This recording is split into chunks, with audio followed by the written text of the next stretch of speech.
Bueno, muchas gracias. Yo voy a hacer algo muy rápido para no dañarle el almuerzo. Compasivo. Y voy a ser un poco el abogado del diablo. Soy abogado, nadie es perfecto. Resulta muy interesante pues ver los distintos actores. Hay quienes llevamos bastantes años en este negocio. Yo llevo como 30 y algo, 10 de los cuales he estado trabajando en Estados Unidos. Y sentir que hoy está presente el Ministerio, la CRC, veo aquí al ingeniero Ernesto Orozco, con quien hemos trasegado en estos temas hace ya bastante tiempo, desde la vieja Autoridad Nacional de Televisión, la Comisión Nacional de Televisión. Me acuerdo siempre de una cosa muy interesante que él decía que era un ingeniero litigante. Ingeniero, muchas gracias por contar siempre con su visión.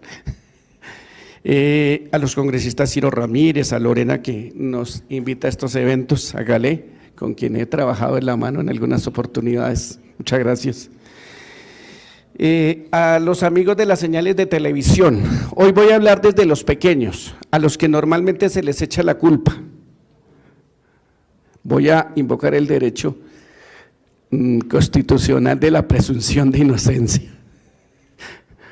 Es que realmente el tema, y no voy a ahondar y por eso voy a ser muy corto con el tema de la piratería, traía algunas alusiones respecto del fenómeno, pero veo que aquí ya hubo suficiente ilustración sobre el mismo. Indudablemente que hoy la piratería y concretamente el fenómeno de ataque a la legitimidad de los derechos de autor es un fenómeno absolutamente de empresas criminales. Antes, y aquí en Colombia fuimos famosos porque aquí existían las perubólicas, y entonces yo recuerdo que la gente de bien en sus edificios ponía una antena y por esa antena recibía todo lo que le llegaba de los satélites.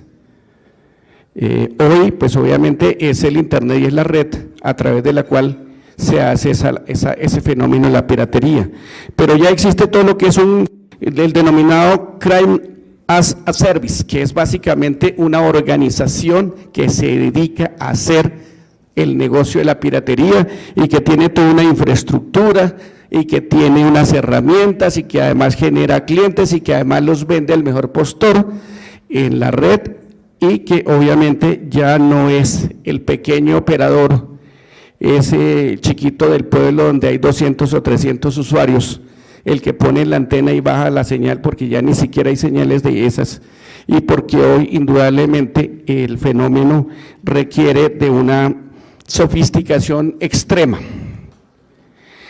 Celebraba y escuchaba ya la ministra incluso en un evento que hubo esta semana anterior en la Corte Constitucional, donde se hablaba a propósito de la protección de del internet desde el punto de vista de la legalidad, de la amplitud de los contenidos, y donde se hablaba del rating cero, y justamente pues ahí hablaba la ministra sobre, y lo habló esta mañana tangencialmente, sobre el tema de la promoción de la legalidad, e indudablemente que es un aspecto muy importante para el gobierno.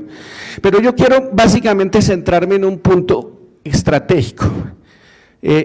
Yo fui y estuve vinculado durante 2 oportunidades, gerente de 2 compañías pequeñas de televisión por suscripción, y nosotros contratábamos los derechos de señales internacionales, y aquí hay 2 o como 3 o como 4, como 5 ejecutivos que me atendían, me están mirando y no me dejan mentir.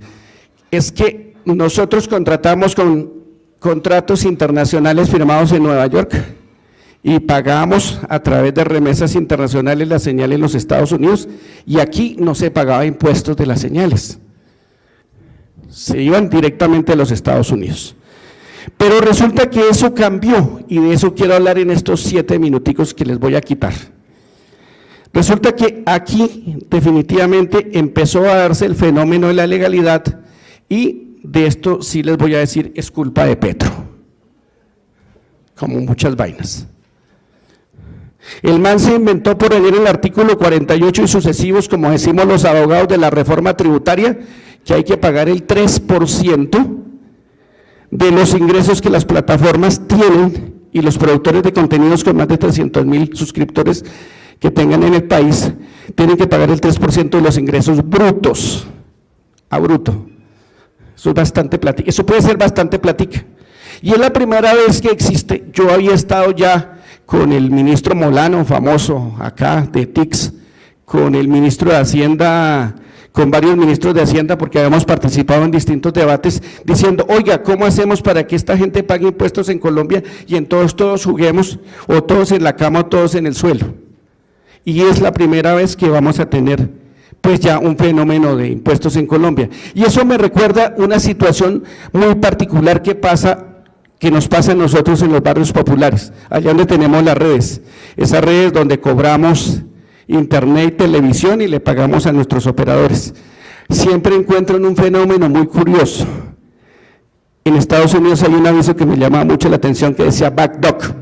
No, aquí hay uno que dice, esta casa paga vigilancia. Oiga, yo debería hacer un talk show. Esta casa paga vigilancia básicamente se hizo ¿para qué? Para que el vigilante con el pito se diera cuenta que esa casa está incluida dentro del servicio, que ahí le cubre la chamba y que de paso pues esté pendiente de esa casa. Y por otro lado, se hacía para que el ladrón supiera que por ahí hay un man con pito. Pues resulta que a partir de ahora, con este impuesto, porque es que aquí hemos conocido, mire, yo conozco este tema del fraude desde hace mucho tiempo, porque he estado en los dos sectores, no en el del fraude, sino como abogado defensor, y yo conocí, por ejemplo, el fenómeno de la época de las llamadas telefónicas, cuando había los famosos Orbitel, el famoso 07, el famoso 05 y el famoso 0, no me acuerdo el otro, 09, la hormiguita. Y entonces era ilegal hacer llamadas internacionales a través de internet. Mire que ahora hasta nos pagan por llamar, o por lo menos por lo menos es gratis, eso nos hace creer WhatsApp.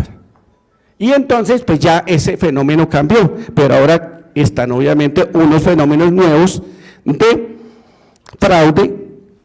Ya aquí hubo en la mañana suficientes demostraciones de eso que afectan, pero resulta que aquí ¿qué pasaba? Que el Estado no se ha preocupado.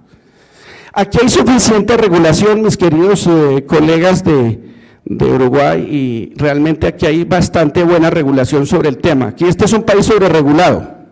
Lo que pasa es que no se aplica. Aquí echa la ley, echa la trampa, se dice popularmente. Y en efecto, aquí pues hay tantos delitos y todas unas connotaciones sociales tan grandes que salir a perseguir al tipo que se roba las señales pues no es, digamos que no vende. Pero en cambio perseguir al que de pronto se roba los celulares, o al que atraca, o al que ocurre a los delitos de tanta incidencia social, pues obviamente era mucho más adecuado para las autoridades. Y además no había una motivación, ¿por qué? Porque los dueños de las señales no pagaban impuestos en Colombia. Hoy, señores, ustedes, y es mi mensaje y es mi recomendación, un poco para que el almuerzo sea más divertido, sea mejor, se va a pagar impuestos, y ahora ustedes tienen, y nosotros todos como protagonistas de este negocio, tenemos la obligación de exigirle al Estado que obviamente intervenga para defender y proteger los derechos de propiedad intelectual como un elemento muy importante en la economía, y en una economía social muy importante, y en una economía creativa muy importante. Entonces, el mensaje hoy que nos queda para todos acá es que esta casa paga vigilancia. Muchas gracias, señores.